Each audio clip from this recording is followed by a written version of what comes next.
Hola, muy buenos días a todas y a todos presentes y a quienes nos siguen de manera virtual. Vamos a iniciar la primera sesión presencial de la mesa Experiencias del Voto Extraterritorial. Muchísimas gracias a la Universidad de Medellín, a la Sociedad Mexicana de Estudios Electorales, por la posibilidad de haber organizado este Congreso Internacional aquí en la bella ciudad de Medellín, Colombia. Vamos a tener tres exposiciones. En primer lugar, a Renato Pintor Sandoval, quien es profesor investigador en la Universidad Autónoma de Sinaloa. Posteriormente, el doctor José Antonio Carrera Barroso.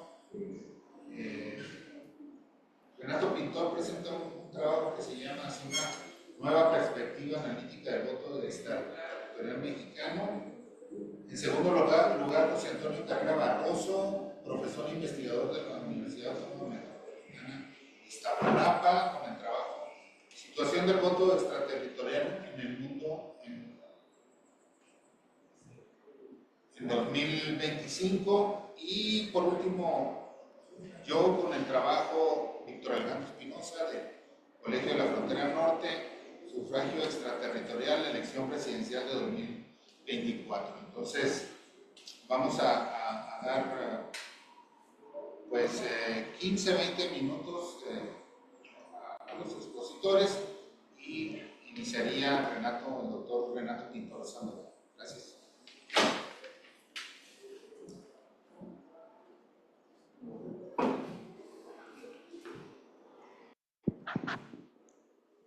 Sí, buenos días a la gente que nos está escuchando y aquí a los presentes.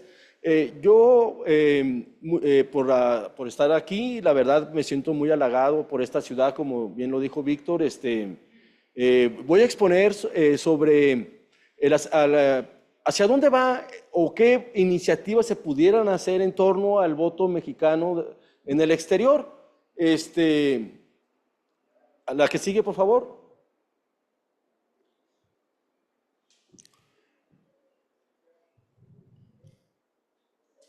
Sí, recordemos que la última reforma político-electoral del 2014, a través de 6.890 sesiones en ambas cámaras, pues dio origen a lo que es la reforma político-electoral de 2014, ¿no? Esto tiene que ver con los nuevos alcances fijados en materia legislativa, en materia electoral, y tiene que ver con que la democracia en México siempre está en constante construcción para lograr así una construcción plena, ¿no? Entre los cambios efectuados, pues se instituye el antiguo Código Federal de Instituciones y Procedimientos Electorales, el COFIPE, por la LEGIPE, y se cambia el Instituto Federal Electoral por el Instituto Nacional Electoral. También, a un punto muy referente, se hace que se amplía la participación en los procesos electorales. Si antes era solamente para el presidente de la República, ahora se hace para senadores, gobernadores y el presidente de la República. Estas adecuaciones, pues nos habla, la que sigue, por favor. Estas adecuaciones, pues permiten analizar, en cierta manera, hacia dónde va el voto de los mexicanos en el exterior. Hay 4 principios o 4 indagaciones recurrentes que se hacen con el voto de los mexicanos en el exterior, que tiene que ver una baja participación sobre el universo que se pretende llegar, una débil información política, un elevado costo que algunos asumen que es muy costosa la elección de los mexicanos en el exterior, y sobre todo un punto que siempre ha estado, que yo lo catalogo como un punto asimilacionista o nacionalista, lo decisivo que pudiera resultar el voto de los mexicanos en las elecciones. Recordando el caso peruano con el candidato PPK, ¿sí? Que en las primeras elecciones, y precisamente con el voto de los peruanos en el exterior, dio el triunfo a PPK en ese periodo, ¿no? Pero más allá de los números, los señalamientos, es necesario plantearse algunos señalamientos centrales, ¿no? ¿Hacia dónde podemos hacer algunos cambios para mejorar el funcionamiento del voto extraterritorial y los mexicanos en cuanto a sus derechos políticos? ¿sí? Bueno, este trabajo lo realizo de manera de política comparada, utilizando algunos ejemplos, algunas experiencias de voto a nivel mundial, ¿sí? Recordemos que la participación de los nacionales, ¿sí?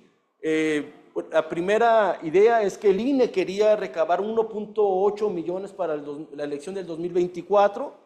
Sí, sin embargo, siempre se plantean estos números y llega solamente a una parte mínima de las personas a que se piensan votar. Álvarez considera que la manera que transcurre el voto en México se otorga de una forma de sincretismo, combinando formas de orden y poca voluntad de los gobiernos. Yo creo que sigue siendo una persistencia de que lo internacional legitima en cierta manera el aspecto internacional, pero es un marco jurídico acotado, ¿sí? Y que nos permite tener una ciudadanía acotada, ¿sí? Y sobre todo, como nos dice Boboc, ¿no? Siempre que se habla sobre la participación en el electoral en el extranjero, siempre se habla sobre una participación sobre el número total con derechos limitados, ¿sí? Y no responde al ejercicio de la pertenencia en sí. En otras palabras, el desarrollo de una ciudad democrática es una estrategia fallida para las comunidades de migrantes. La que sigue. Actualmente en México se han llevado 60 procesos electorales del voto extraterritorial, 4 elecciones presidenciales, 6 de diputaciones de migrantes y 6 de gobernadores, pero sigue siendo muy poca todavía la participación de los migrantes mexicanos en el exterior. Por ejemplo, para el 2024 hay estados tradicionales de la migración tradicional que no contienen sus legislaciones el voto, la participación de los migrantes, como Nayarit, Colima, y estados con altos índices migratorios como Guerrero, Veracruz o Hidalgo no contemplan los derechos. Algunas ya están en etapas para que se consoliden y otras entran hasta que entre el nuevo proceso electoral del 2026. ¿Sí? Bueno, aquí vemos cómo ha estado, esta gráfica nos muestra cómo ha estado subiendo, ¿sí? Vemos cómo en México se votó en el 2024, se votó 184,326, de 226,661 personas que se encontraban alistadas, ¿sí? Aquí tenemos una elección que es intermedia. En una perspectiva mía, yo creo que va a seguir subiendo los votos de los mexicanos en el exterior para la presidencial, pero va a ser muy pequeña el voto cuando sean intermedias, va a ser muy reducido, ¿sí?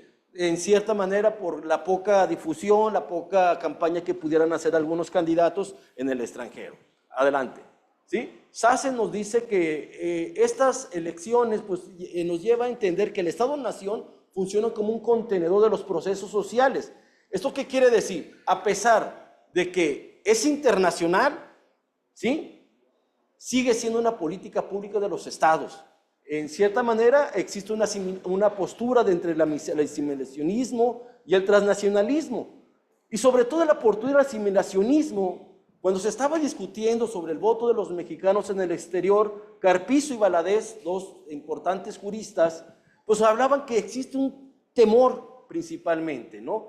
Que el voto extraterritorial debe otorgarse solo a los mexicanos que van a ser gobernados por las autoridades electas. Actualmente en México cerca del 60-70% de las personas sostienen esta misma idea. Es muy poca la gente que todavía piensan que el voto debería darse para las personas que deben ser gobernadas. La que sigue. Bueno, Calderón nos dice que es un nivel mínimo básico para redefinir su situación marginal. Lechner nos dice que la vida política de la democracia contemporánea no puede excluir de una unidad nacional a las particularidades subjetivas, porque esto en cierta manera nos lleva a entender que existe pues no una ciudadanía plena, sino que existen ciudadanías de primeras y ciudadanías de segundas, ¿no? Bueno, casi toda la política migrante en México ha estado en cierta manera a través de las remesas, ¿sí? Es una política monetaria más que de principios económicos. Entonces, los gobiernos mexicanos, siempre que se habla de una política exterior, tanto a nivel federal como a nivel estatal o a nivel municipio, ven a través de lo que es el ahorro migrante. Tenemos el caso del programa 3x1, que ya fue quitado, o algunos programas que tienen que ver con el ahorro migrante. Y lo que nos dice Insigson, pues hay que, en cierta manera, para contrarrestar ver al migrante como un signo de dinero, es que se tiene que transnacionalizar las instituciones que tiene el Estado. Adelante, la que sigue. Bueno, aquí tenemos las elecciones. Me voy a detener solamente en la última. Aquí vemos que Claudia Sheinbaum sacó el 49%, Xochitl 46.9%. Pero ¿qué nos lleva a entender este cuadro? Al momento que estuvo discutiéndose esta ley de los mexicanos en el exterior y ver desde el punto de vista de cómo han estado las elecciones, podemos encontrar dos posturas importantes. Es un voto, en cierta manera, que corresponde a la derecha, ¿sí? Y es un voto que corresponde, que está en contra del PRI, históricamente, ¿no? Aunque aquí pues van juntos, ¿no? Pero bueno, en cierta manera, ¿no? Bueno, la que sigue. Bueno, la que sigue, adelante. Bueno, ¿qué propongo yo? La ampliación de lo que es la comunidad migrante, ¿sí? En lugar de centrarnos en el 1.6%, y esta idea se la agarro a Víctor en un artículo del 2011, ¿sí? Pues hay que centrarnos en los 26.2, ¿sí? Y no sobre el 12.3, irnos hasta las segundas y terceras generaciones. Incluso hay un estudio de Howe que nos habla sobre irlandeses que pierden una población de 4 millones que pierden 4 millones y ganan 16 debido a que muchos irlandeses se fueron a Estados Unidos y después posteriormente tienen la doble o la triple nacionalidad. Entonces, una de las ideas es la ampliación de los derechos migrantes. Recordemos que el caso de México pues solamente es de primera generación y no abarca la ciudadanía para los nietos, para las terceras o cuartas generaciones. Yo creo que hay que enfocarnos en segundas o terceras generaciones y tener un universo más alto, ¿sí? También algo muy importante, ¿no? Hay mexicanos que son de segunda generación. También aquí se pueden tener mexicanos que pasaron a Estados Unidos, ¿sí? Y que se les llama la generación 1.5, ¿sí? Que no son mexicanos, pero que tampoco han optado son nacidos en México, pero que vivieron o estuvieron en Estados Unidos. Eso también pueden abarcarse sobre esto, ¿no? Adelante. Sí, bueno, hay muchos casos de lo que se le conoce como la ciudadanía múltiple, ¿sí? Algunos países que reconocen 3, 4, 5, 6 ciudadanías múltiples. Y yo siempre pongo el caso de Tiger Woods, ¿sí? Tiger Woods no es un afroamericano, bueno, sí lo es, pero tiene hasta 7 nacionalidades diferentes. Es americano, es de la India, tailandés y británico, ¿sí? O sea, tienes una ciudadanía múltiple. Y los mexicanos también tienen ciudadanías múltiples. Aparte de la norteamericana, puede tener, pues la José se casó con una salvadoreña, una colombiana, una de otras regiones, ¿no? ¿Sí? O sea, entonces yo creo que una de las ideas es ampliar lo que tiene que ver por generaciones y también imponer la ciudadanía múltiple. Nuevamente, la adhesión es única. Bueno, como también la ciudadanía también adquiere derechos, también para los descendientes. Recordemos que en Alemania, ¿sí? Si una persona deja de votar, la ciudadanía es reversible porque también crea derechos. Una persona puede adquirir los derechos, pero también pueden ser reversibles en caso de no votar por un periodo, ¿no? Otro punto es los que no han optado por la ciudadanía, pero ya son residentes norteamericanos. Entonces también se pueden ver esta manera y no solamente a los descendientes directos, ¿no? Bueno,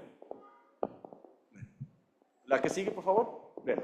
También otro puede hacerse a través del apoyo de las matrículas consulares, el uso de los consulados sobre ruedas para ejercer el voto, el uso híbrido de la votación, Ayón nos indica que, pues a mí no se me, muchos de los mexicanos que votan de la manera postal, pues no tienen mucha, llegan tarde, ¿sí? Llegan rotos, llegan incluso maltratados, llegan a destiempo, ¿sí? Hay estados que ya tienen, países que ya tienen el voto electrónico, como el caso de la India, Brasil y Venezuela, que utilizan el voto electrónico, y pues hay otros casos como Argentina, Perú, México en el caso de Zapopan, ¿sí? Canadá, Estados Unidos, solo estos dos en algunas zonas, en el caso del voto electrónico. La que sigue, bien, la extensión del campo transnacional político. Hay experiencias como el caso de Haití, que es ampliar un nuevo distrito, el caso haitiano. Con Garistí se sugirió crear el distrito 10, Haití solamente tiene 9 distritos, y se decidió crear el 10º distrito, o sea, es un distrito transnacional. Y esto nos abre las puertas de que muchos migrantes puedan ser electos y participar en su propia arena electoral. No se hace campaña de un haitiano en su lugar, sino que son los haitianos que viven, sobre todo lo que tiene que ver en Nueva York, ¿no? Pero es un distrito 10º que es transnacional. Bueno, otra de las ideas es la creación de las prácticas políticas transnacionales, y esto yo traigo a recuento lo que tiene que ver en Italia. En Italia son 2 partidos políticos totalmente opuestos, uno de izquierda y uno de derecha, se enfrentan solamente con migrantes, ¿sí? Y solamente se votan los migrantes, ¿sí? A través del movimiento asociativo de italianos en el exterior, ¿sí? Está el Partido Democrático, el PD, se enfrenta a Immigrati IPL, ¿sí? Uno es como centro derecha, otro es como de derecha, ¿no? Ahí, ¿no? Pero lo interesante es de que son partidos que el que gane pone sus diputados en el Parlamento italiano, pero son partidos netamente migrantes, formados con causas migrantes, ¿sí? Y esto pues ha ayudado que tengan diferentes formas de participación transnacional, ¿no? Y sobre todo que aparte de que estos partidos les ayuda, bueno, ya no va a tocar, bueno, estos partidos nos ayudan, ¿sí? A que tengan información los migrantes, ¿sí? No, tanto del país donde están o de la propia inquietudes migrantes. La que sigue, y esta es quizás una de las ideas que yo traigo, la última es la adaptación del voto obligatorio migrante, ¿sí? Yo creo que es un poquito fuerte, pero creo que se han implementado algunas ideas. Recordemos que en México solamente 18 países tienen sanciones a nivel interno, como no entregar cédulas de identificación, pasamuertos o multas económicas. En México sí, el voto es obligatorio, pero no hay sanción, ¿sí? Esto lo contempla el artículo 35, fracción 1 de la Constitución Política Mexicana, ¿no? O sea, cuando uno va a votar, cuando te rayan, ¿sí? Cuando te dicen no fuiste a votar, te rayan y te cuentan en los no votados, en los que no fueron a votar, ya estás activo, aunque no fuiste a votar. Entonces, es una forma de que te quitan esta obligatoriedad, ¿sí? Pero no hay sanción, ¿sí? Bueno, la que sigue, por favor.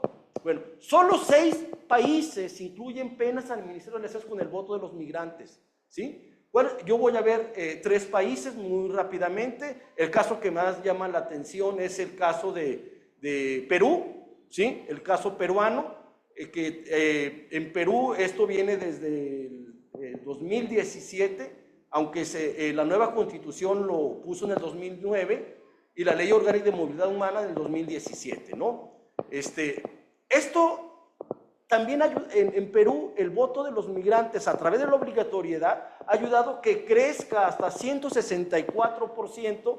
Por ejemplo, tenemos del 2006 que solamente votaban 143.352, ¿sí? Y esto pues subió hasta 378.292, ¿no? Debido a la obligatoriedad, ¿sí? Bueno, también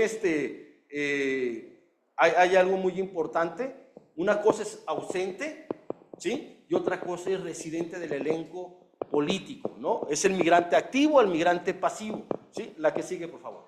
¿Sí? El caso brasileño, el artículo 14 de la Constitución de la República Federativa de Brasil, es tanto para el nacional como para el migrante, es de manera obligatoria a través del artículo 7 del Código Electoral brasileño, ¿sí? Se excluye a los migrantes, va para los migrantes mayores de 18 años y excluye analfabetos, ¿sí? Mayores de 70 y menores de 18. Su incumplimiento se sanciona con una multa del 5 al 20% del salario mínimo de la zona de residencia y también puede incluso quitarse hasta el pasaporte, ¿no?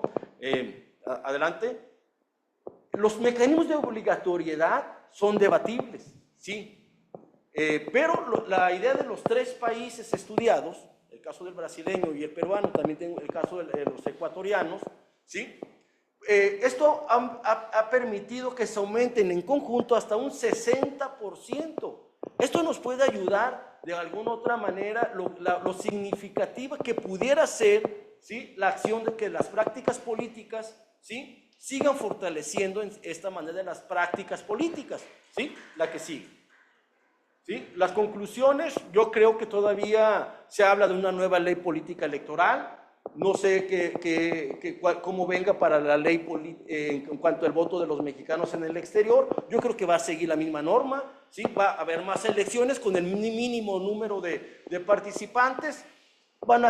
Algunas organizaciones van a emprender, van a continuar con trabas burocráticas, trabas administrativas, y siempre yo creo que será un tema en cierta manera en debate que tiene que ver a dimensionar el impacto del voto cuando no lo vemos en su punto de dimensión y que pudiera tener más repercusiones más adelante, sobre todo cuando vemos que la sociedad cada vez está aumentando el número de migrantes de segunda y tercera generación y poco a poco ese desmembramiento de los mexicanos a su comunidad de patria, ¿no?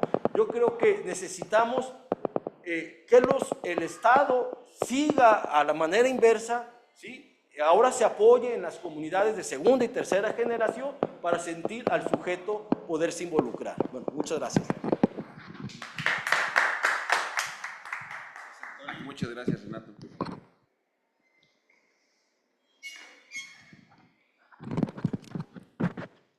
Siento en la tele. Sí, va. Listo. Muchas gracias. Y yo la voy pasando.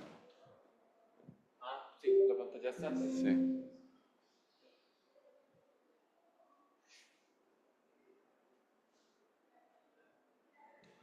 Bueno, pues muy buenos días tengan todos. Sí, cómo no. Tú me dices. Por favor.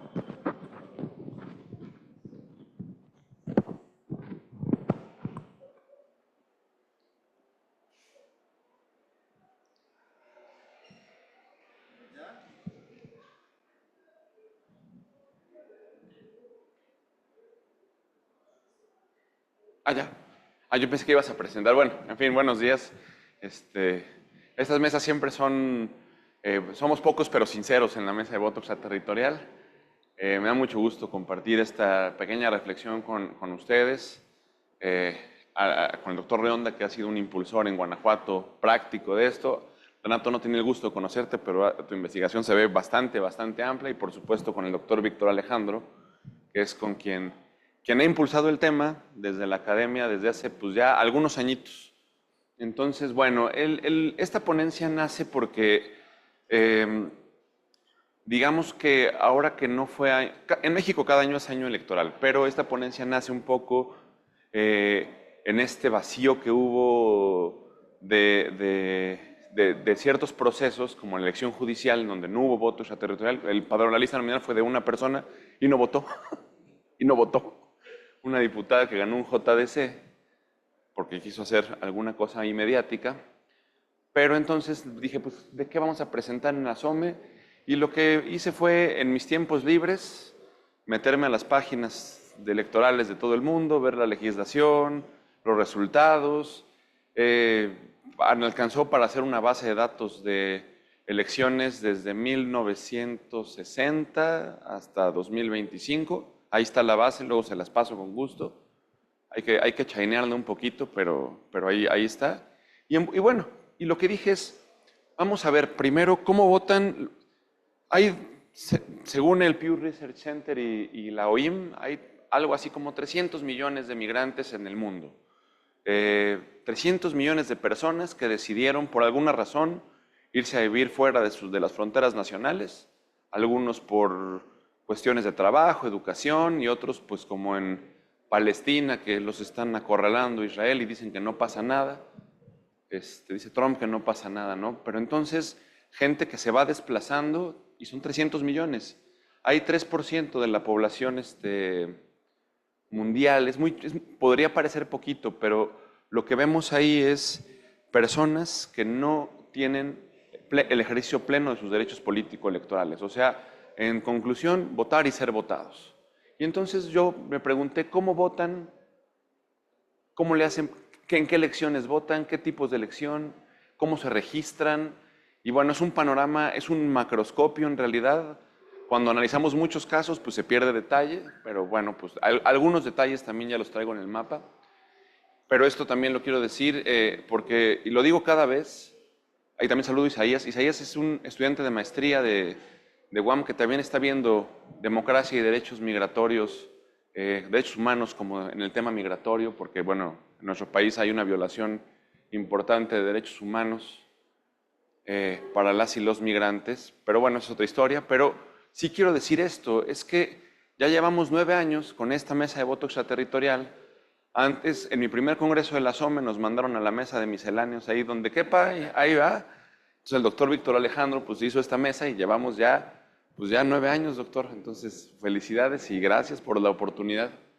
Bueno, a mí este tema me gusta enmarcarlo en una gran teoría, que es la del sufragio transnacional, que pues he ido dando algunas pesquisas en realidad teóricas y eso, y yo sí el epicentro sí es, o sea, hay mucha gente que habla de sufragio, hay mucha gente que habla de transnacionalismo, como Babo, como Reiner, en fin, muchos, como Jonathan Fox, pero en realidad, como Federico Besserer, en fin, pero en realidad este tema sí era de un miembro de la SOME que ya no vive, que es Gustavo Emmerich, que tenía un talento para crear conceptos. Eso es talentoso. Ahorita platicábamos el doctor Rionda y yo con Manuel Alcántara, que salimos rayados ahí con nuestro libro, pero le decía yo, ¿cómo le hacemos para crear conceptos? ¿No? O sea, porque analizamos un montón de datos, pero hay que crear, y entonces este concepto a mí me parece aleccionador, porque sufragio es justo la capacidad de votar o ser votado, ¿no? Y ahora que somos puros hombres, me aviento un chiste que no pega en la clase, pero sufragio activo es el que vota y sufragio pasivo es el que recibe el voto. El que da es el activo, el que recibe es el pasivo, ¿no? El voto, no se rían. Pero bueno, sí, ya sé, hombre, esos del voto extraterritorial. Bueno, y transnacional, pues el ambiente transnacional, sin mayor explicación. Esos 300 millones de personas pueden votar desde el exterior en su país de origen. O sea, ¿qué no es deseable? Que no voten. O sea, que tengan derechos económicos, culturales, sociales, algunos sí, algunos no, pero que no tengan en ciernes o en duda sus derechos político-electorales. Porque los derechos políticos, desde el primer texto de Marshall de ciudadanía, se habla de los derechos políticos, de la ciudadanía política. Entonces, el primer derecho es que voten en su país de origen. Es decir, no votan donde ejercen su cotidianidad, sino donde nacieron, y es válido, y es lo que analizamos en esta ponencia.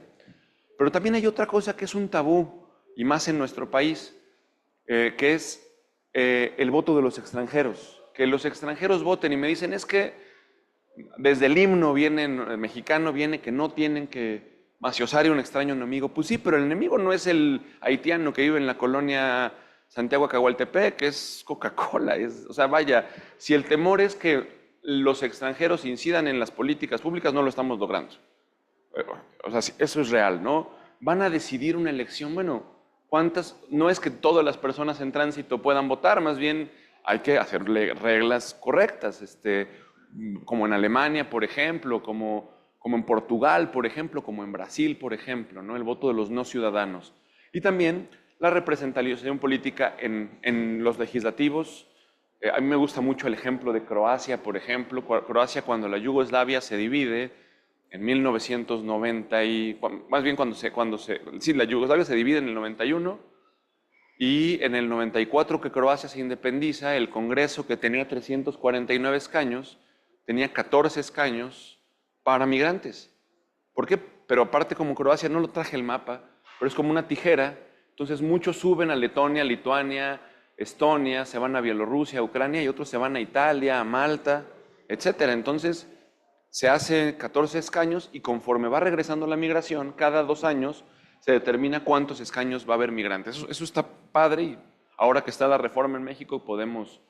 Entonces son todos los tópicos de sufragio transnacional, pensar qué ciudadanos pueden votar, si todos, si tiene que haber un registro permanente, residente temporal, solo el personal gubernamental, como en Armenia, por ejemplo, que solo votan quienes están en las embajadas, entonces tienen una participación del 90%, pues sí, pero están los de las embajadas. Si es sufragio activo o pasivo, en qué tipo de elección. En México, decía muy bien Renato, llevamos 60 procesos electorales en los que ya han votado, incluyendo elecciones locales, la revocación de mandato, las presidenciales, el Senado de la República, y consultas ciudadanas y referendos. Bueno, pues hay países que lo tienen. ¿Qué modalidad? Aquí le pongo de broma fax, porque hay un país que tiene todavía el voto por fax, entonces ahí lo tenemos. Hablo del caso de Nigeria, en donde pueden mandar su voto por fax. Es una cosa muy rara, pero bueno, sabemos que personal en embajadas o en consulados o en escuelas, en centros de votación, por internet o mixto o postal, ¿no?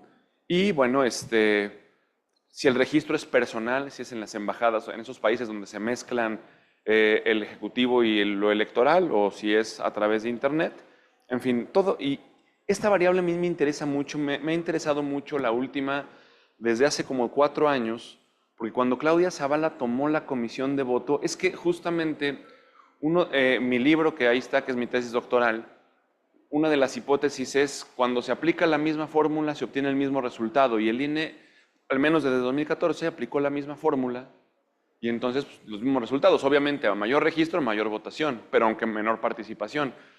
Y desde que Claudia Zavala tomó la comisión es la única vez que yo he visto que el INE se pone a chambear de verdad pensando en campañas de votación extraterritorial. Y hay partidos políticos que reconocen la militancia en el extranjero. Por ejemplo, el Partido Demócrata, el Partido Liberal, el Partido Socialdemócrata Alemán permite la militancia fuera del país. Y es bien interesante porque un país con una historia racial tan importante, bueno, tenga eso, ¿no? He analizado, les decía, algo así como 400 elecciones extraterritoriales en el mundo.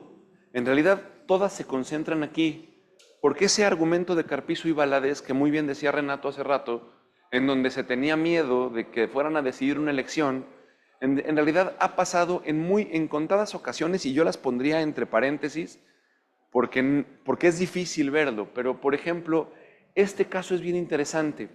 Italia 2020, a mí los italianos no son mis personas favoritas, pero por otras cosas, pero Italia 2020, pensamos en el referendo constitucional que determinaba la reconfiguración del Congreso, plena pandemia, voto postal además, es muy importante porque el voto postal se ha estigmatizado en México un poco, pero es sumamente eficiente. De hecho, el caso mexicano ha servido para la reforma italiana y la reforma argentina, sirvió como antecedente, y la gente votó y fueron más de 1 millón de votos desde el extranjero y no es la elección más votada. ¿Qué explica el caso italiano? Una tradición migratoria importante. La primera elección que tuvieron fue en la década de los 50 del siglo pasado. Es decir, hay una variable que creo que no hemos considerado lo suficiente, que es el tiempo de implementación. Tenemos Perú, 1989, nos decía Renato, va creciendo con la variable también del voto obligatorio, ¿no?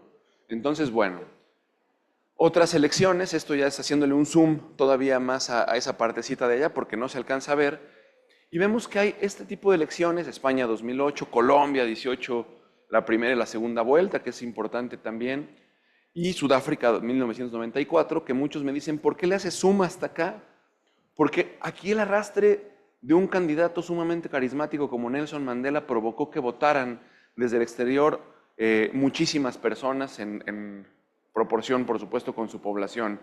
Es decir, lo que quiero decir con esto es, tenemos, tanto en esta como en esta, tenemos una participación alta que depende de diferentes variables y que no hemos modelado lo suficiente en los estudios que hemos hecho, porque en realidad, como es un fenómeno tan complejo de estudiar, cada país, cada estado, con E mayúscula, requiere de un tratamiento específico. Y creo que nos hace falta hacerle también quitarle el zoom a México y hacer un zoom más pequeño en el mundo para ver cómo votan los demás países.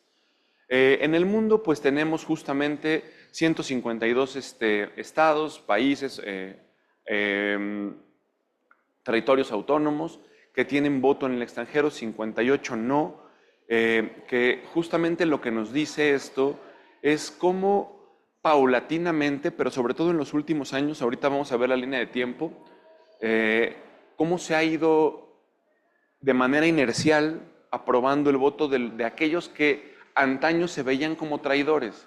Es decir, había un discurso nacionalista, xenófobo, no solo en México, en muchos lugares del mundo, aunque en México permanece. ¿Por qué van a votar ellos si se fueron? Pues no se fueron porque quisieran traicionar al país ni nada, se fueron por necesidad, por la búsqueda de utopía, y hay quien dice que para llegar a utopía simplemente hay que avanzar, ¿no? Entonces, bueno, precisamente tenemos esta parte de aquí que son la mayor parte, podemos concluir en esta parte que la mayor proporción de países del mundo reconoce el voto de sus migrantes.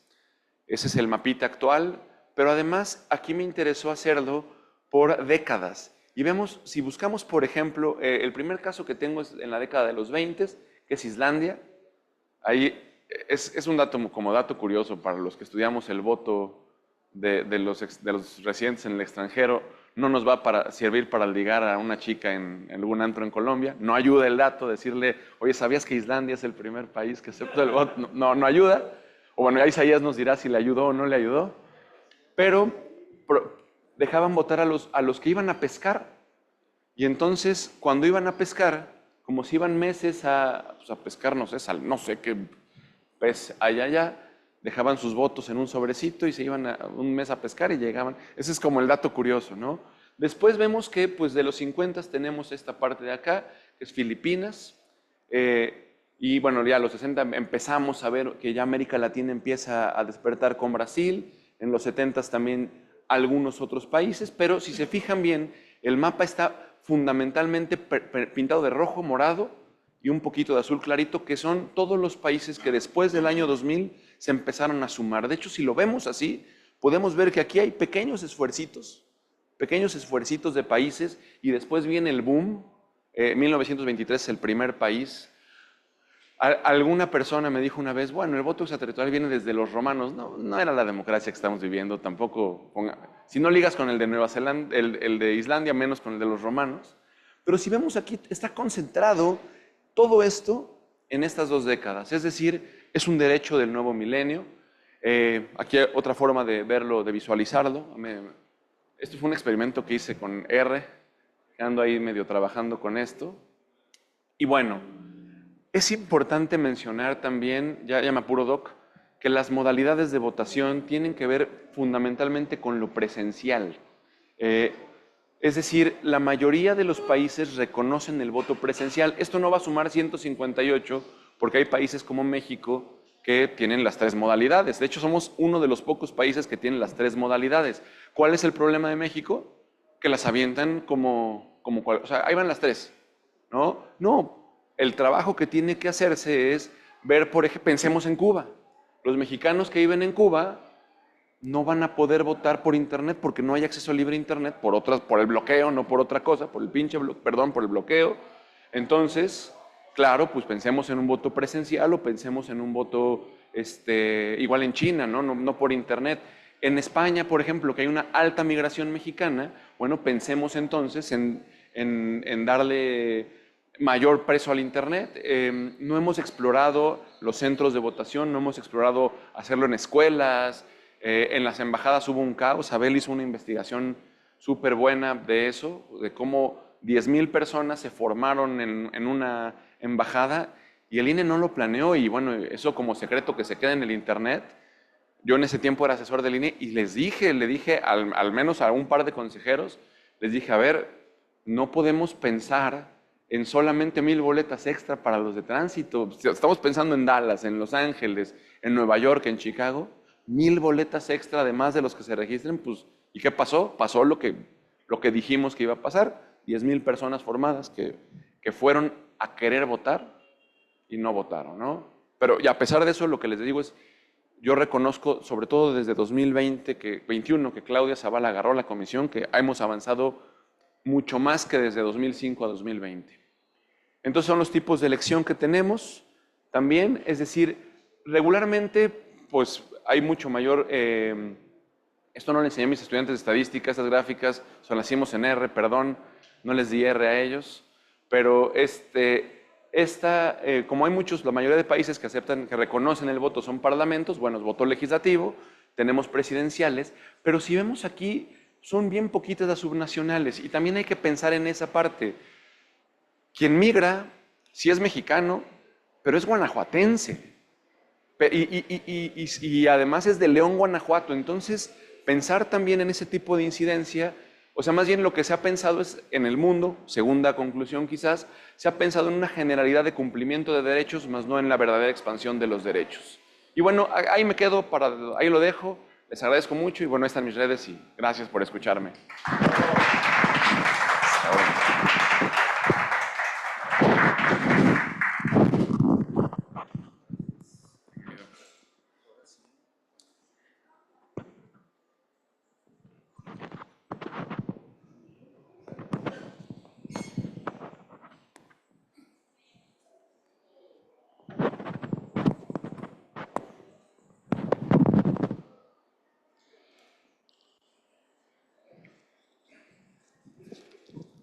Muchas gracias. Renato, José Antonio, siempre elocuente y poniéndonos a pensar con los datos. Yo realmente hice un trabajo muy descriptivo, centrándome en la... O sea, si le pico yo así, ¿yo puedo cambiar o...? En la elección 2024 no hay mucho que agregar a lo ya señalado por Renato, ¿no? Quizás en la siguiente gráfica se ve un poco más en la línea del tiempo, ¿no?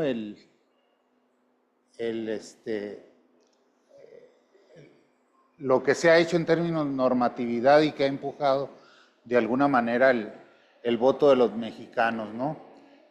Lo más interesante, sin duda, ocurrió en 2023.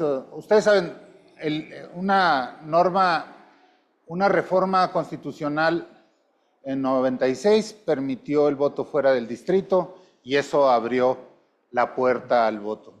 Pero después de las dos grandes reformas, 2005, 2014, en donde se amplían las modalidades, recuerden que en 2005 solo voto postal, y luego se ampliaron y quedó abierto y fue una gran discusión lo de la vía electrónica. No sé si recuerdan el caso de Chiapas en 2015, que se hizo por vía electrónica la elección de un diputado, pero encontraron que había más votos que electores, ¿no? Entonces, eso echó abajo y en 2018 no se pudo instrumentar y hasta 2024, pero hubo, los mencionó José Antonio, la modalidad presencial. Se abrió en las elecciones estatales de México y Coahuila, del Estado de México, y luego ya en 2024 se incrementó a 23 consulados en una modalidad híbrida. Realmente era presencial electrónica, ¿no? Entonces, con las dificultades que también ya señaló José Antonio. Me voy rápido porque le digo que es muy descriptivo. Esto yo creo que es interesante por lo que ha implicado en términos de antecedentes. Como les decía, la reforma constitucional del 96, la modificación a quienes son ciudadanos en 97, pero para mí una de las grandes y subvaloradas legislaciones es la ley de no pérdida de la nacionalidad. Creo yo que esto ha ayudado sobre todo a incrementar las tasas de naturalización o ciudadanía de los mexicanos, sobre todo fuera de México. El 97%, saben ustedes, están en Estados Unidos, y tenían los mexicanos las tasas de naturalización o ciudadanización más bajas de todos los grupos extranjeros, y esta abrió, y también abrió la posibilidad de regularizar a muchos mexicanos doble nacionalidad. Uno de mis proyectos en el futuro es, en las zonas fronterizas, ver qué tantos dobles nacionalidades hay. Vamos a emprender una investigación sobre eso que nos pidió Southwestern College, para ver cuántos dobles nacionalidades están atendiendo la educación del otro lado.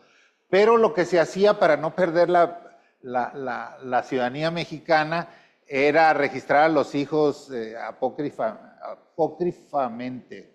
Es decir, se registraban que decía que nacieron en México. Eso a partir del 98 cambia, y las grandes modificaciones de 2005, que fue el voto postal, y se incrementó a varias posibilidades, el voto por internet, el voto depositando el voto en los consulados y embajadas, y uno de los temas más interesantes que también ha ayudado a incrementar los números, la credencialización en el exterior, ¿no? Este es el comportamiento, ya también lo presentó Renato, ¿no? De cómo se ha comportado. Estas son las tasas. Siempre las tasas de fuera pues son más altas porque el número absoluto es menor. Entonces, esta ha sido la participación de los mexicanos de fuera en las elecciones. Empezamos con pocos votos, pero con altas tasas de participación, comparado con el nacional, pues sí decimos, ¿cómo participa, no? Pero son absolutos muy bajos, y se fue incrementando muy levemente. Acá en la primera elección, el universo de potenciales votantes lo calculamos en el colegio de la frontera norte, es decir, los que tenían la credencial, 4.2 millones, y votaron ni el 1%, ¿no? Y se ha extendido, y vean el salto a partir de que se permite la credencialización en el exterior. En la última elección fue el 223.961 votantes. Sí hay un salto interesante en la lista nominal, aunque votaron el 82%. Aquí hay diferencias. Renato dice 60, yo digo 58. Hemos revisado y contabilizado las experiencias. ¿Esto qué quiere decir? 58 o 60 experiencias a partir de 2006, que es la primera, es un mundo. Es decir, es uno de los fenómenos políticos, creo yo, de mayor crecimiento en México. Aún cuando las limitaciones que tenemos, dar un salto a 58 experiencias entre locales, como pueden ver, 4 presidenciales, la de revocación de mandato, la de senadurías 2 veces, hay extraordinarias de senaduría, 2. La diputación migrante, nomás contabilizamos la de 2012 porque la de 2015 fue un fraude. La diputación de la migrante de la Ciudad de México 2 ocasiones. Digamos, la diputación migrante, ¿no? La diputación migrante de Oaxaca en 2024, y las 2 de representación proporcional de Jalisco y del Estado de México. Como quiera que sea, les digo, son datos de mucho crecimiento. Estos son los estados que han tenido esas 42 elecciones, o sea, la mayor concentración es en elecciones para gobernador. Aquí hay un dato interesante. Antes de la reforma del 2014, que abre al voto en las entidades, ya hay casos como Michoacán en 2 ocasiones. ¿Por qué con tan poca diferencia? Michoacán ha llevado a cabo ya 4 procesos por el empate electoral que establecieron, ¿no? ya se regularizó y ya van a ser votos cada 6 años, pero fueron pioneros, ¿no? En el voto, como en la Ciudad de México también. Y luego ya todas las entidades en Ciudad de México llevan 3, todas las entidades 2. Entonces se ha regularizado. Efectivamente también hay una diferencia entre los estados que ya legislaron a favor y los que ya realizan elecciones. Por cierto, Baja California no tenemos elección desde el extranjero. Hay una iniciativa ahorita en discusión para diputado migrante, ¿no? Es una iniciativa en la que presentó Abel, por cierto, ¿no? Elaboró Abel Muñoz. ¿Qué pasó? Y me voy centrando en 2024. Pues estos son los cargos en disputa. Fueron 7 gubernaturas, si sumamos a la Ciudad de México, ¿no? 6 y 7. Pues ya nos estamos acostumbrando al discurso, la mayor elección de la historia, ¿no? Quizá la mayor concurrente desde el extranjero, pero dado el crecimiento, pues cada 6 años pues es la mayor de la historia, ¿no? Entonces, esta fue la mayor. Se eligieron diputados de representación proporcional en Jalisco, se sumó Estado de México, ¿no? Y eso es interesante. Hay, en el caso de Zacatecas, que también son pioneros y hasta legislaron una ciudadanía migrante, ¿no? Una ciudadanía zacatecana, perdón. Pero ellos no votan desde el extranjero para esos diputados locales, sino son migrantes que se suman a las candidaturas, ¿no? Y se vota exclusivamente interno. Pero sí hubo un gran avance en Zacatecas, digamos, como estados pioneros, junto con Michoacán. Este dato es interesante, lo refería ambos quienes me precedieron, cómo se registraron en la lista nominal, y obviamente aquí debe decir registros totales, no votos totales. La opción, la modalidad más recurrente es el voto por internet. Esto es interesante, ¿no? También nos da un indicador, seguida de la modalidad postal y de la modalidad presencial, porque fue, como dijimos, solo en 23 consulados, ¿no? Pero ha venido creciendo la disposición para votar por internet. Esto en el futuro pues también nos ayudaría a pensar en lo que yo estoy de acuerdo desde hace mucho, en kioscos de votación, ¿no? En centros de votación, que es el caso de Estados Unidos, son centros de votación en donde incluso ahí puedes llevar el voto por adelantado, ¿no? Depositarlo porque ese día no vas a estar de vacaciones. Además, en Estados Unidos se vota en martes, no en domingo, ¿no? Entonces se deposita, se está contemplando empujar esto en la reforma electoral, el voto. Esto habla de lo que pudiéramos llamar la credencialización exitosa, ¿no? Cómo ha venido incrementándose la credencialización a partir de su aprobación en la legislación, ¿no? Entre las entregadas, a la fecha cuando hice esto, pues iban 1.696.000 entregadas, pero la mitad, si se fijan, confirmadas, es decir, activadas, que es otra de las grandes discusiones, que es muy complicado y a diferencia de los que vivimos en territorio nacional, pues no tienes que, te la entregan y ya está lista, ¿no? No tienes que confirmarla. Y acá, en el extranjero sigue dándose esa situación. Para muchos esto no estimula, puede ser engorroso. El uso del internet también no es, sobre todo en las generaciones ya más viejas, es complicado, ¿no? No todos somos japoneses como nacidos en Guanajuato como Luis Miguel Rionda, ¿no? Batallamos muchos con los sistemas. Ustedes los jovencitos no, pero nosotros los viejitos sí. Entonces, sí es una dificultad, no solo solicitarla, sino y acudir a los consulados a solicitarla. están proponiendo consulados móviles, ¿no? También para que la gente se credencialice, ¿no?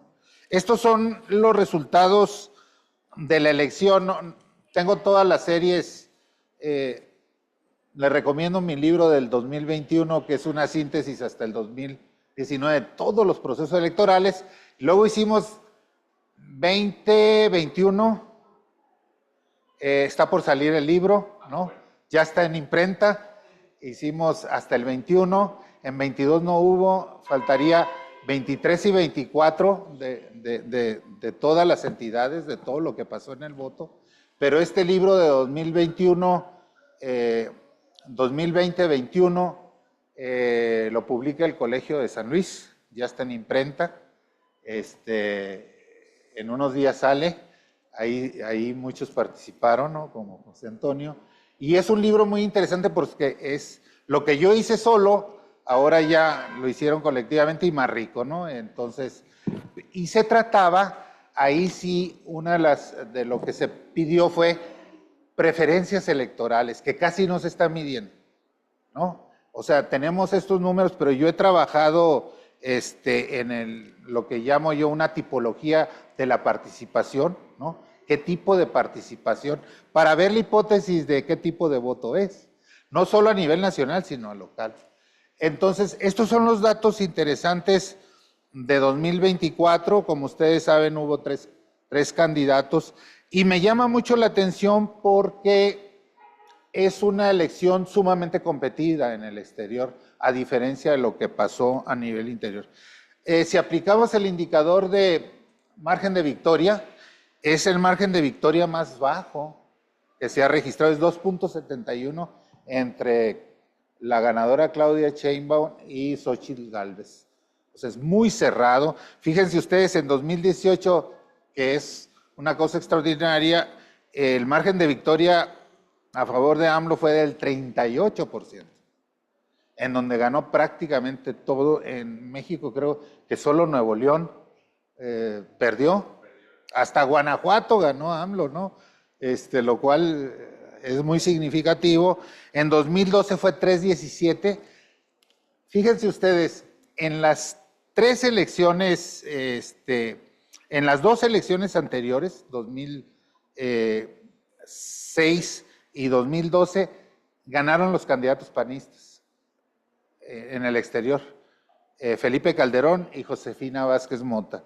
Y la diferencia a favor de Felipe Calderón fue de 23.93, o sea, altísima. Se cerró con Josefina Vázquez Mota, 3.17, se amplía con AMLO y ahora se vuelve a cerrar. O sea, en las dos elecciones pasadas han ganado candidatos de izquierda y en las dos anteriores.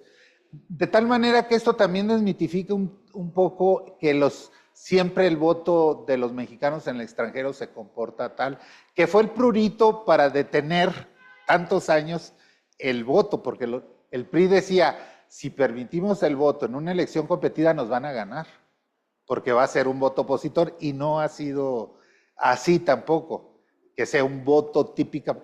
Como dice Renato, yo creo que está bien, yo así lo definí también, es un voto más bien antipriista, ¿no? Entonces, esto es la modalidad del voto. Es interesante. La mayoría de los que votaron por Xóchitl Gálvez fue a través del voto por internet, ¿no? Hay una diferencia ahí interesante.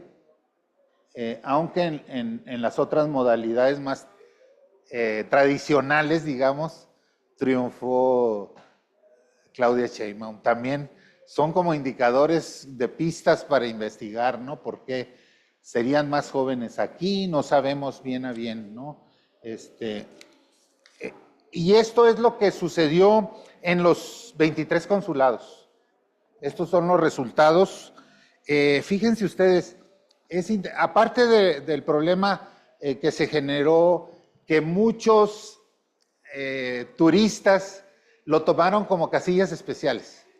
Por ejemplo, en San Diego, que hubo caos, etcétera, había ese día ahí justo enfrente de, no sé si conozcan en dónde está el Consulado de México, en San Diego, en India Street, en el puro centro, había un maratón internacional. Entonces muchos decían, ay, ¿para qué me regreso? Voy a votar aquí, ¿no? Entonces se formaron, y se suponía que solo iban a votar los registrados. Y de repente aparecieron cantidad de gente que obviamente ustedes pueden ver en los consulados de países muy turísticos, en donde se concentró más los problemas, pero solo llamo la atención que en los 3 consulados externos a México tuvo más votos Xóchitl Gálvez, ¿no? Madrid, Montreal y París. Y en los 5, perdón, Madrid, Montreal, París y 2 de Estados Unidos, San Diego y Washington. En los otros 18 ganó Claudia Sheinbaum, ¿no? Pero pues son datos que van apareciendo y que nos pueden servir. Esto es interesante también, la votación por modalidad y rango de edad, ¿no?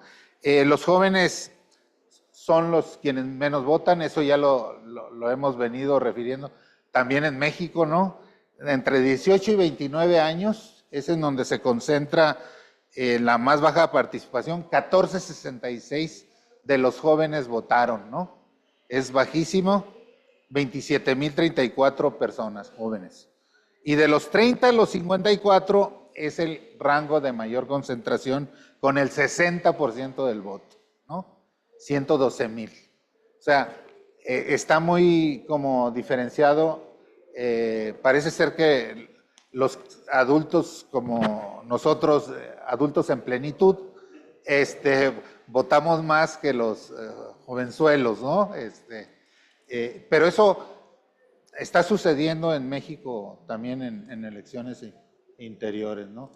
Y por modalidad también es por sexo, por género debería decir, o por sexo. Está bien por sexo, ¿no? Bueno, sí, si hubiera, bueno, no digo nada. No digo nada ahorita. Sexo, ¿no? Ok, muy bien, lo dije bien. A diferencia del voto interno, no está aquí el dato, pero en el voto interno votaron más mujeres, 64.3% y 54.8%. Fue al revés, bueno, con diferencia de 5 puntos, votaron en el exterior más hombres que mujeres. También este es un dato. Y por último, un dato de contexto que ya lo señalaba Renato, ¿no?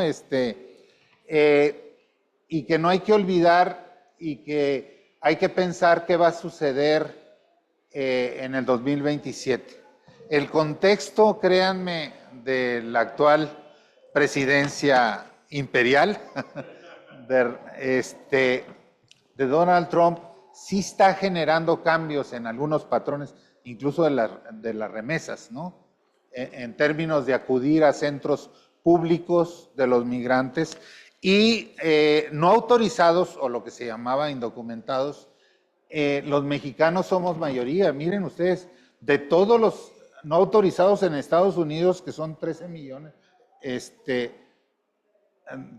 que son, bueno, perdón, diferentes cantidades, hasta llegar a 13 millones, los mexicanos somos el 36-37%. O sea, realmente las políticas y la coyuntura actual van a impactar, yo creo, en las elecciones de 2027, ¿no? Créanme que hay muchísimo temor a actividades públicas. No sé si salir a centros de votación vaya a ser muy estimulante, ¿no? A lo mejor el voto por internet va a ser mejor opción, ¿no? Pero estos años van a ser muy difíciles. Creo que de alguna manera se van a reflejar en el comportamiento electoral de los paisanos. Y por último, una reflexión. Hay en la discusión de la reforma electoral, yo he acudido a algunos foros, hay como 2 posiciones de los paisanos, ¿no? En un contexto sumamente complicado, porque la tendencia, digamos, de quien está empujando la reforma por parte del gobierno es a la reducción plurinominal, ¿no? ¿Cómo en ese contexto insertar mayor representación de los mexicanos en el extranjero, ¿no? Yo he escuchado dos posiciones, o tres, digamos. Una de un grupo amplio de organizaciones de Los Ángeles que dicen sexta circunscripción, ¿no? Pero eso implicaría 50 diputados, ¿no? En el contexto de reducción del Congreso y en el contexto más de la reticencia de los partidos políticos, imagínate, a ceder tantos espacios, es muy complicado. Otra posición es que se vote ya en todas las elecciones, incluyendo municipios, regidurías, gubernaturas. También, ¿qué implicaría? Imagínense digamos, una operativo de organización para una cantidad, ¿cuánto les gusta? Se calcula que mexicanos de origen y nacidos en Estados Unidos y en México, mayores de 18 años, 26 millones.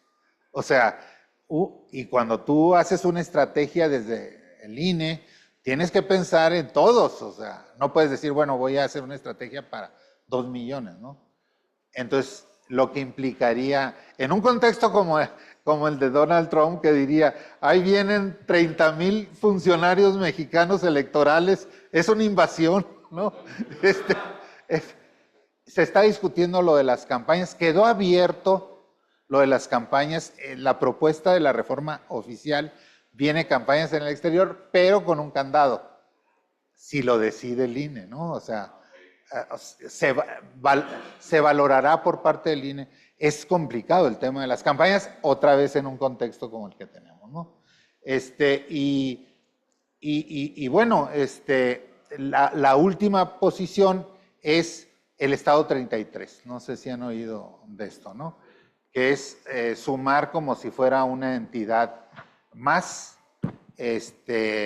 pero bueno, ¿qué implicaría en términos de senadurías, en términos de qué tamaño de Estado y de cuántos escaños estamos hablando? Yo creo que está muy complicado por la reticencia, ¿no? Sobre todo si el proyecto es reducir el legislativo, ¿no? O sea, ¿cómo le vamos a hacer? Le veo más viabilidad a lo mejor a través de congresos locales, ¿no?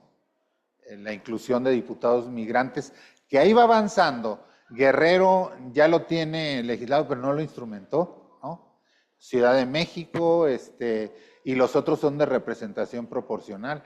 Habría que ver si se sigue avanzando por esta vía, que creo yo es la más factible. Además, tiene costos elevadísimos. Estuve platicando con el diputado migrante de Ciudad de México, es del PAN, Raúl, muy inteligente, muy inteligente, y le decía, bueno, ¿cómo le haces? Porque dice, de aquí, de Tijuana, voy a París con la comunidad y luego voy a ir a España, y le dije, ¿cuánto te cuesta? O sea, yo financio todo. Entonces, tener comunicación, estar viniendo a las sesiones, a lo mejor la modalidad va a ser híbrida de esos diputados migrantes por los recursos, ¿no? De estar acudiendo regularmente si viven en el extranjero. Y por último, se están dando paradojas bien interesantes. El tema de los DACA, por ejemplo, ¿no? Hay una senadora de Arizona, creo, mexicana, que es DACA y es senadora mexicana. Entonces, la última vez que la vi me decía, ¿cómo voy a entrar a Estados Unidos si soy DACA? Y soy senadora mexicana, ¿no? O sea, el avance en términos de esos derechos, creo que todavía tenemos, incluso en la legislación mexicana, muchas limitaciones. Yo les decía hace poco, por ejemplo, ponía el ejemplo de Camilo Mourinho en el 2006-12, que era el Delfín, ¿no? Y podía haber sido candidato, habiendo nacido en España, pero hijo de mexicana. Podía ser candidato presidencial, pero no alcalde de Tijuana, por ejemplo, que te exigen la renuncia. O el certificado de nacionalidad, que es renuncia, que en Estados Unidos ni saben qué es eso, pero te la exigen. Pero antes de una reforma local, un candidato que después sí pudo ser alcalde, estaba en esa situación, te exigían para ser gobernador que renunciaras 15 años antes de tu candidatura. O sea, ¿quién va a saber con 15 años de antelación que quiere ser gobernador? 10 para alcaldes y 5 para diputados.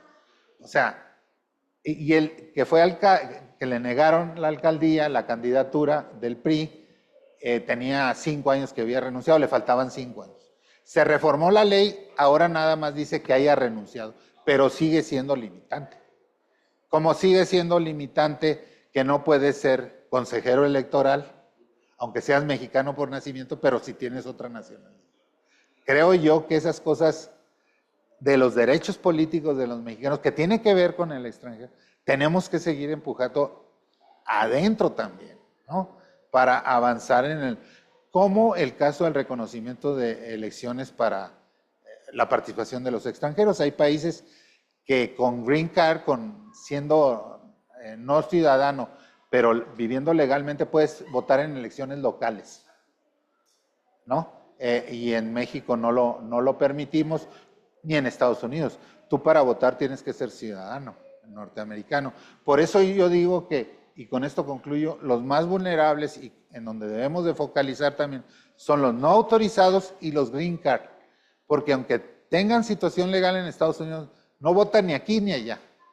Entonces, es una población más vulnerable que tenemos que empujar, porque los ciudadanos de tercera generación, ahí lo que tenemos que hacer ya es boletas en inglés, porque la mayoría no habla español. Entonces, es un desafío enorme. Y un día que haya tiempo les voy a platicar. Ese es un trabajo muy bonito que hicimos con una compañera colombiana, la arqueología del voto de los mexicanos. ¿Cómo se aprobó el voto en 2005? Es interesantísima la negociación que se hizo entre los líderes y los partidos para aprobar en 2005 el voto. Y ahí la dejo y todavía tenemos unos minutillos para hablar algo, ¿no? Entre nosotros. Entonces, bueno, si hubiera alguien, nos vamos pasando el micrófono, ¿no? Que quisiera... Pero tenemos que, con esto... ¿Qué opinas tú sobre la obligatoriedad? ¿Se podría hacer? ¿No se pudiera hacer? Es muy, muy complicado. Yo creo que sería más, o sea, hay países con obligatoriedad, ¿no? Que hay como las dos posiciones, los que señalan que, por ejemplo, a lo mejor no puedes tramitar una licencia de conducir si no votaste. Realmente no he reflexionado mucho sobre la obligatoriedad. Hay pros y contras, ¿no? Pudieras generar, pues, votos o sea, no real, no pensados, no tengo que votar, sino y voto por cualquier opción. Yo creo que lo mejor es un voto razonado, ¿no? Con mayor información. Una de las cosas que creo yo que nos ayuda en medio de las limitaciones, por ejemplo, no poder hacer campañas en el extranjero, pues son las redes sociales. Ya es difícil que un mexicano medio con cierto acceso no se puede enterar de lo que está sucediendo en México, por ejemplo, y quiera votar. Yo creo que lo que más que hay que hacer en este tema del voto de los mexicanos es avanzar más en términos del estudio de la cultura política de la diáspora. O sea, realmente, ¿qué piensan? ¿Qué desean? Votar en qué rango en qué jerarquía está de sus prioridades. A lo mejor es la 40, ¿no? Y nosotros creemos que es la 2. Entonces, realmente deberían ser más bien votos razonados y informados, ¿no? Yo creo que es lo mejor. Y además, con excepción de lo que ayer vimos en una mesa sobre el voto de los polacos en el extranjero, que es impresionante, ¿no? Votaron 750,000. presencial en el extranjero. No hay voto postal ni... Hay que estudiar, le decía yo a Orlando que presentó, o sea, ¿por qué no? ¿Por qué? ¿Cuál es el secreto, no? Pero a diferencia, no sé si estarás de acuerdo, José Antonio, de eso, que lo veo más como excepcionalidad, las votaciones en el extranjero no son más bien magras, en casi todos los casos del voto en el extranjero, ¿no? No son así masivas. Quizás nosotros nos preocupamos mucho por el tamaño de la diáspora mexicana, ¿no? 38 millones y 26 en edad de votar. Es un mundo. Y una hipótesis que a mí me gustaría trabajar en el futuro mi hipótesis es que los doble ciudadanía o doble nacionalidad, porque son diferentes, ¿eh? En Estados Unidos no hay nacionalidad y ciudadanía, hay ciudadanía. Los doble nacionalidad o quien ejerce la doble ciudadanía, los que votan allá, votan acá. ¿Qué nos habla eso? Pues de un segmento informado y con ganas de participar. Yo me encuentro mucha gente, jóvenes incluso, de la frontera que tienen la doble nacionalidad, que yo sí voy a votar, y votan en Estados Unidos y votan en México. O sea, hay una conciencia de la importancia del voto. Y otra cosa que es, la democracia es cara, yo creo. Y si uno de las cosas que han ayudado mucho a los chilangos en el exterior, así se llama además oficialmente el sitio, es unidades técnicas permanentes de comunicación y de Guanajuato, Ciudad de México no, ni el INE. O sea, las echan a andar de manera temporal y todo el mundo hace promesas y todo, y pasa un año y ya, hasta que van a venir otras elecciones. Oye, hay que comunicarnos con los paisanos, etcétera, ¿no? Yo creo, pero eso cuesta, ¿no? Se tiene que invertir en esas cosas, creo yo, si hay interés en participar. No sé si quieras agregar algo. Yo agregaría solamente 2 minutos como reacción justo eso, que apenas fue un foro de la reforma ahí en la Cámara de Diputados, que hizo una diputada migrante, y fuimos el Abel y yo y varios más, y yo lo que les decía es que primero, por ejemplo, justo decían que votaran en todos los órdenes de gobierno, municipal, local, pero sería un problema porque de las casi 2 millones de credenciales, la clave de elector no contempla municipio y la credencial de elector tramitada en el extranjero solo tiene entidad federativa de nacimiento. En la clave de elector viene, o sea, entonces yo pienso, por ejemplo, digo, no está presente, pero en Abel. Abel es nacido en Baja, residió en Guanajuato y en Ciudad de México. Y hay veces que personas que hacen eso, que se sienten más chilangos o más guanajuatenses que de donde nacieron. Entonces, no incentiva esa parte. Tendríamos que pensar, no volver a producir las credenciales, pero pensar algo ahí que permita crear el padrón bien. Lo de las unidades técnicas es bien importante. A mí me decían en 2018, un consejero con el que trabajé, Yuri Beltrán, que también traía el tema, me decía, es que tú alabas mucho Guanajuato. Y yo decía, es que el voto de Guanajuato es un voto integral porque tienen la unidad técnica, porque tienen publicaciones, no porque me han publicado mi libro, sino porque tienen publicaciones de verdad. Habría que ver en países, eso no lo he hecho, pero cuántas publicaciones hay por país del tema para ver cuál es el interés.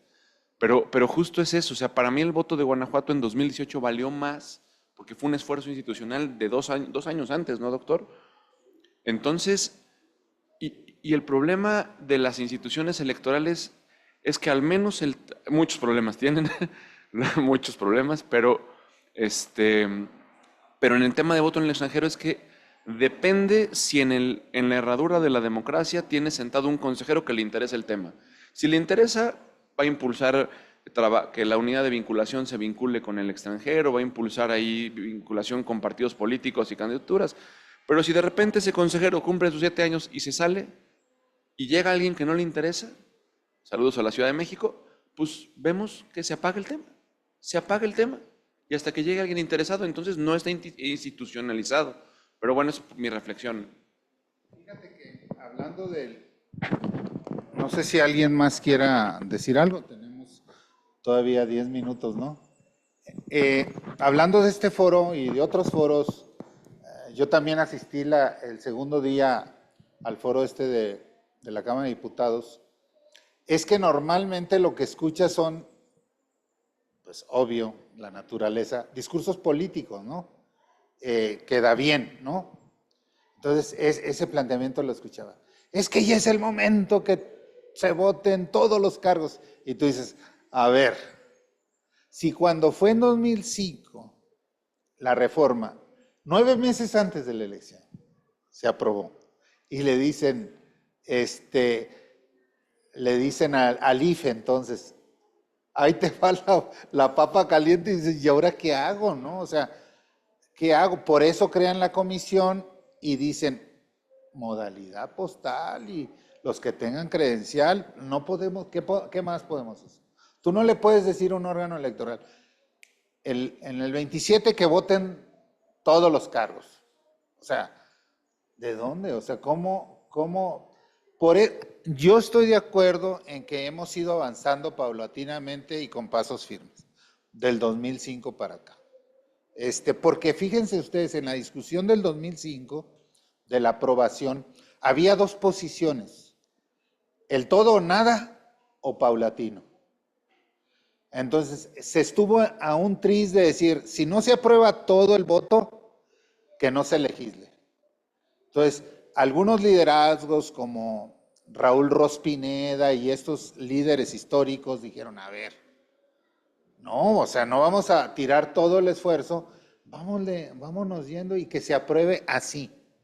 Y que no era lo que pensábamos y no era lo que habíamos prometido, etcétera.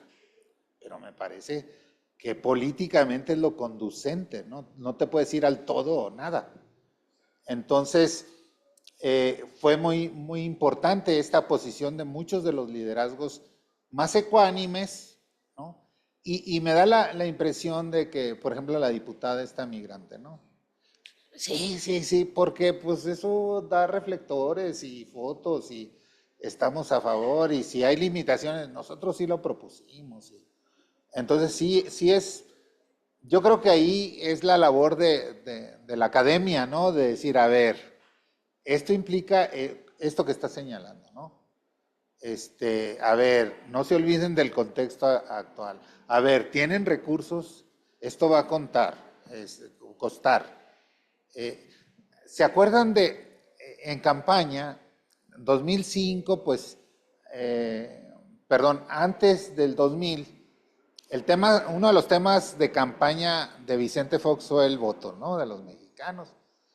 Pero él en su iniciativa que lanza es voto réplica exacta de la votación en México. Me acuerdo que eran algo así como 15,000 casillas que se iban a instalar, ¿no?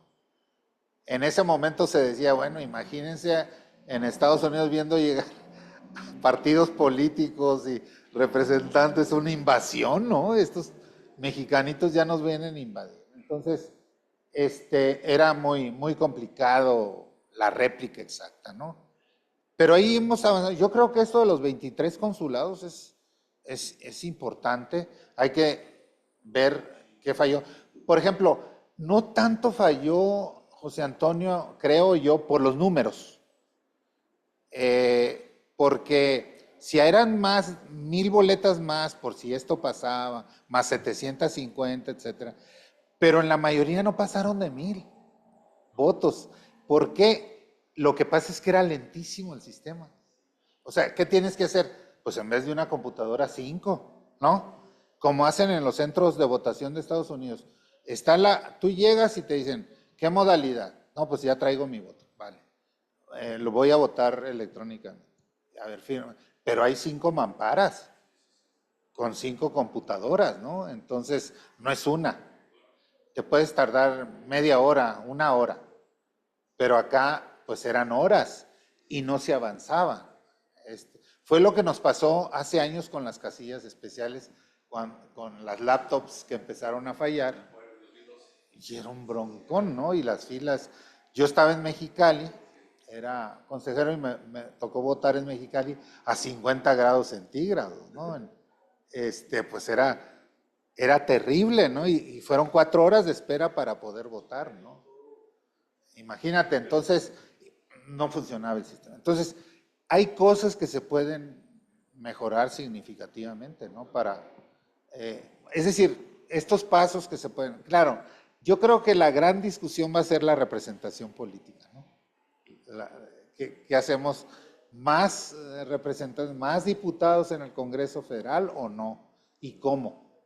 En un contexto como el que se está dando la discusión de que se quiere acortar. Y luego se plantea la representación proporcional como los mejores perdedores, ¿no? Entonces, ¿cómo se va a hacer también esto? ¿Cómo se van a insertar los diputados migrantes en un esquema así? No es un gran desafío. ¿Alguien más quiere agregar? Bueno, pues yo creo que concluiríamos la mesa. Queda grabada para quienes gusten verla posteriormente en YouTube. Renato, José Antonio, asistentes, muchísimas gracias al compañero que nos ayudó aquí desde la Universidad de Medellín, en Medellín, Colombia, en el contexto de nuestro Congreso, 36 Congreso Internacional de la Sociedad Mexicana de Estudios Electorales. Muchas gracias.